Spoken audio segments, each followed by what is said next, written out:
जी मैं वोटर हूँ और मैं आया हूँ, मैं अपना शनाख्ती card election commission of Pakistan के नुमाइंदे को दे रहा हूँ। इन्होंने वेरीफाई किया।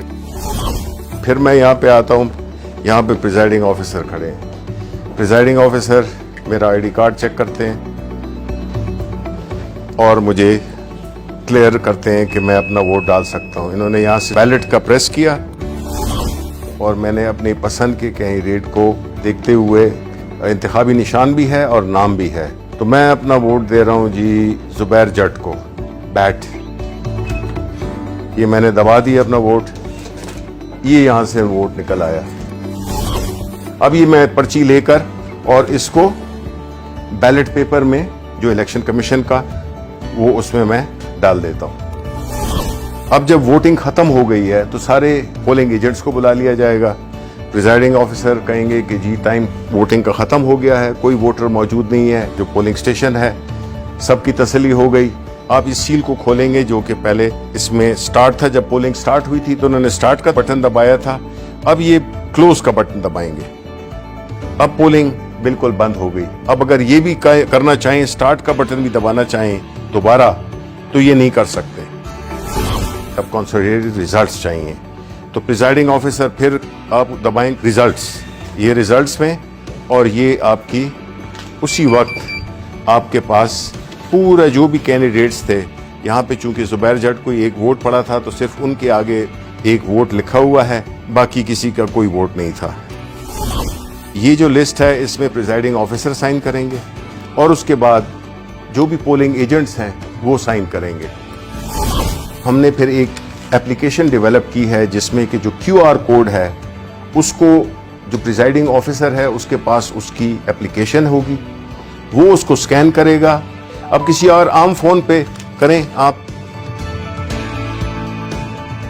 अब ये है जो एप्लीकेशन के साथ है, वो जो ही किया है आपने देख लें कि वही रिजल्ट जो कि इसके हैं वही रिजल्ट आए हैं। इसको हमने रिले करना है वापस इलेक्शन कमीशन ऑफ पाकिस्तान के हेडक्वार्टर को। वो फिर एक टेक्नोलॉजी जिसको कि ब्लॉकचेन टेक्नोलॉजी कहते हैं, उसके इस्तेमाल से कुछ सेकंड में ये जो है तो रिले हो जाएगी और पहुंच जाएगी एक बहुत ही छोटी फाइल की सूरत में, किलोबाइट्स में मेरा ख्याल है, किलोबाइट्स में पहुंच जाएगी। तो ना सिस्टम बैठेगा और ना कोई और कॉम्प्लिकेशन आएगी।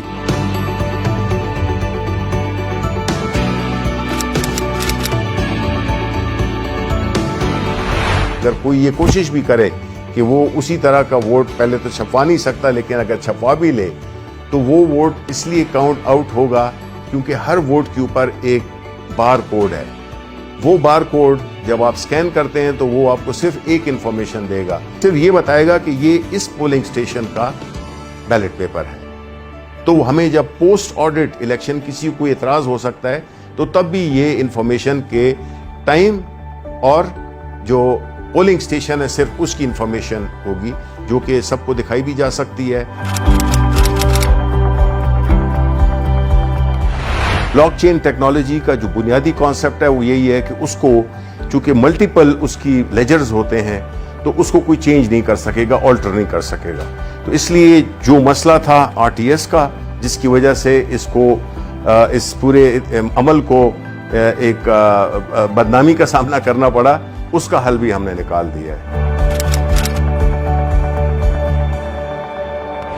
जब एक वोट डल जाए तो ये मशीन डीएक्टिवेट हो जाती है और जब तक के बैलेट का बटन न दबाएं, प्रिजाइडिंग ऑफिसर वो जो इजाजत थी वो एक ही वोट के लिए थी। ये सिर्फ मशीन नहीं, ये पूरी एक सोच की तब्दीली है, उस निज़ाम की तब्दीली है। लोग धौंस के ज़रिए, पैसे के ज़रिए और मुख्तलिफ गैर कानूनी हथगंडे इस्तेमाल करके वो हारे हुए इलेक्शन को जीत में तब्दील कर देते थे और जीते हुए इलेक्शन को हार में तब्दील कर देते थे। चूँकि एक स्टैंड अलोन मशीन है जिसमें कि इसका न कोई इंटरनेट से ताल्लुक़ है, ना इसका कोई वाईफाई से ताल्लुक़ है, ना इसका कोई ब्लूटूथ से है, तो ये बैरूनी असरात से ये बिल्कुल मुबर्रा है। दूसरी बात यह है कि इस मशीन में कोई ऑपरेटिंग सिस्टम नहीं है, जिसकी वजह से इसमें ना बग्स डाली जा सकती हैं, ना इसको हैक किया जा सकता है। जो कोई बदउनवानी हो सकती है या कोई शैतानी हो सकती है कि कोई इसमें एल्फी डाल दे बटन्स में, तब भी इसकी मशीन की परफॉर्मेंस में फ़र्क नहीं पड़ेगा। कोई कील लगाने की कोशिश करे तो भी नहीं होगा, पिन लगाने की, पानी फेंकने की, कोई और लिक्विड फेंकने की, इसकी परफॉर्मेंस को बिल्कुल अफेक्ट नहीं कर सकता।